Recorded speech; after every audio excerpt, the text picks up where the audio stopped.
थकित को शांति का वचन भाई भगत सिंह के द्वारा नवंबर 1। क्योंकि हम जानते हैं कि हमारा पुराना मनुष्यत्व उसके साथ क्रूस पर चढ़ाया गया ताकि पाप का शरीर व्यर्थ हो जाए, ताकि हम आगे को पाप के दासत्व में ना रहें।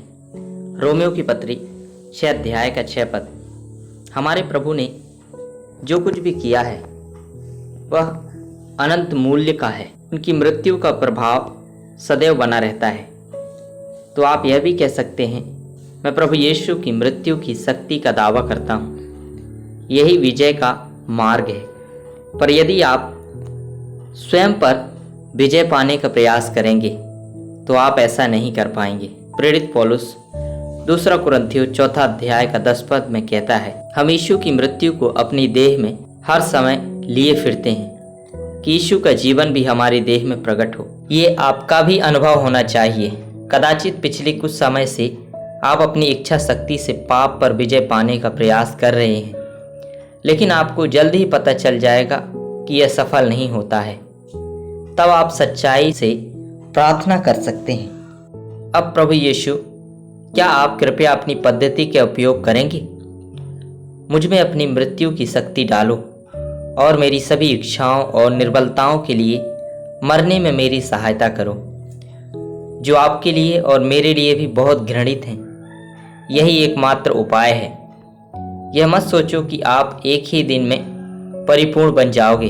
वास्तव में कोई भी पूर्ण नहीं है। जब तक हम इस शरीर में हैं तब तक हम में कुछ ना कुछ कमजोरी या दुर्बलता अवश्य रहेगी। परंतु जब तुम पुराने स्वभाव से परेशान हो तो सीधे जाओ और प्रभु यीशु मसीह से कहो, हे प्रभु, मैं इस पुराने स्वभाव से परेशान हूँ, क्या आप कृपया मेरे पास नहीं आएंगे और अपनी मृत्यु, गाड़े जाने और पुनरुत्थान की शक्ति मुझ में नहीं डालेंगे? यह हमारा एकमात्र हथियार है।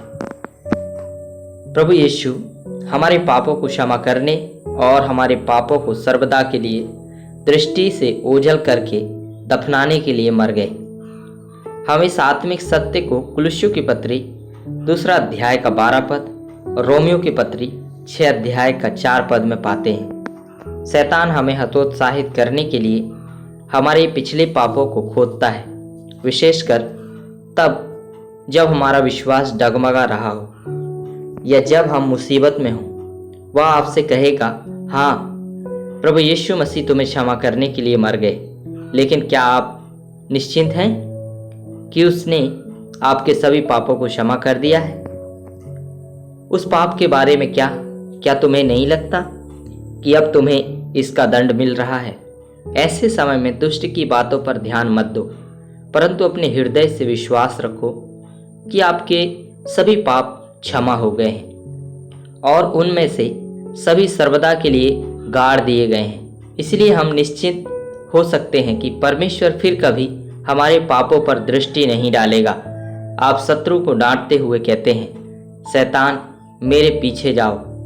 लिखा है, मैं ही वह हूँ जो अपने निमित्त तेरे अपराधों को मिटा देता हूँ और तेरे पापों को स्मरण ना करूँगा। यशायाह नबी की किताब 43 अध्याय का 25 पद। हाँ, जब ईश्वर क्षमा करता है तो वह हमें सदैव के लिए क्षमा कर देता है।